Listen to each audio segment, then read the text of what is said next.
Hello everyone, आज हम कक्षा 6 विज्ञान के पाठ 4 पास पड़ोस में होने वाले परिवर्तन के अंतर्गत उप प्रकरण परिवर्तन एवं उसके प्रकार पर चर्चा करेंगे।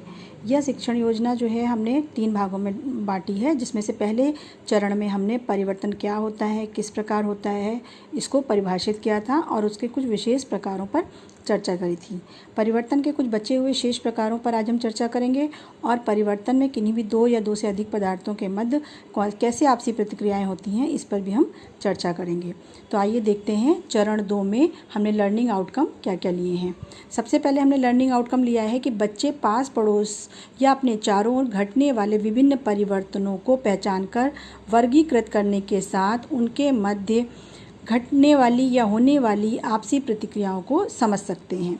प्रकरण तो आपको पता ही है कि पास पड़ोस में होने वाले परिवर्तन है।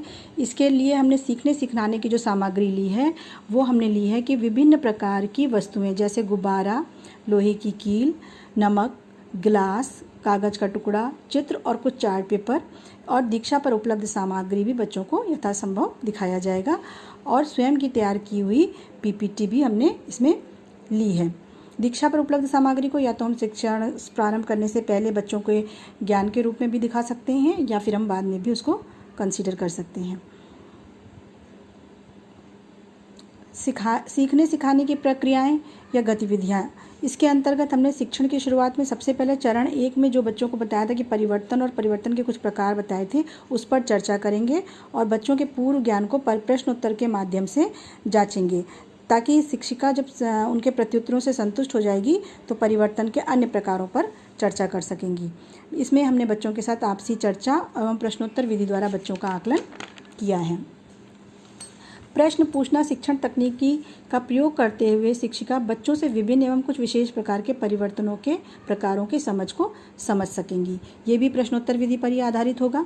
इसके बाद शिक्षण के दौरान में शिक्षिका बच्चों का पूर्व ज्ञान परीक्षित करने के पश्चात उनके समूह बनाएंगी और उनको 2-2 बच्चों की जोड़ी बनाते हुए विभिन्न परिवर्तनों को वर्गीकृत करना बताएंगी और इसके पश्चात उनको एक तालिका उपलब्ध कराएंगी और विभिन्न प्रकार के परिवर्तनों को उदाहरण सहित लिखने के लिए कहेंगी।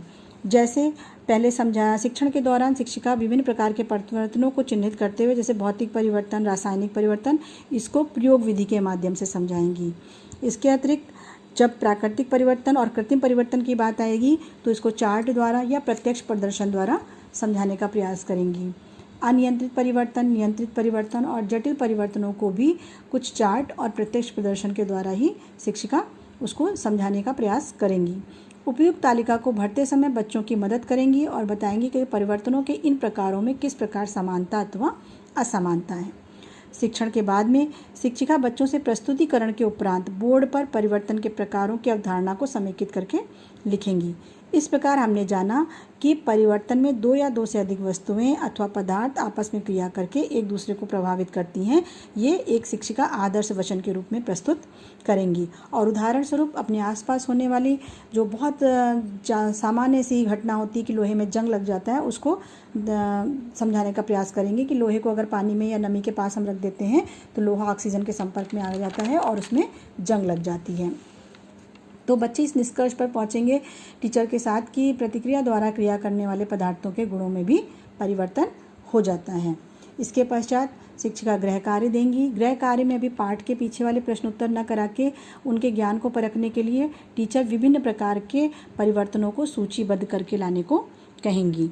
शिक्षण योजना की आगामी योजना जो है वो उसके अंतर्गत बच्चों की क्षमताओं को और उनकी कमजोरियों को ध्यान में रखते हुए आगामी शिक्षण योजना शिक्षिका द्वारा बनाई जाएगी। जो इस शिक्षण के दौरान में जो श्यामपट्ट कार्य विकसित हुआ उसमें परिवर्तन के विभिन्न प्रकारों में भौतिक परिवर्तन, रासायनिक परिवर्तन, प्राकृतिक परिवर्तन, कृत्रिम परिवर्तन, अनियंत्रित परिवर्तन और नियंत्रित परिवर्तन के साथ जटिल परिवर्तन है, जिसको बच्चों द्वारा कुछ उदाहरणों को लेते हुए समझाने का प्रयास किया गया था और उन उदाहरणों को एक या 2 करके श्यामपट्ट पर लिखा गया है। ये श्यामपट्ट बच्चों को अपनी कॉपी में उतारने के लिए शिक्षिका कहेंगी। धन्यवाद। और अवलोकन करते हैं शिक्षण योजना का।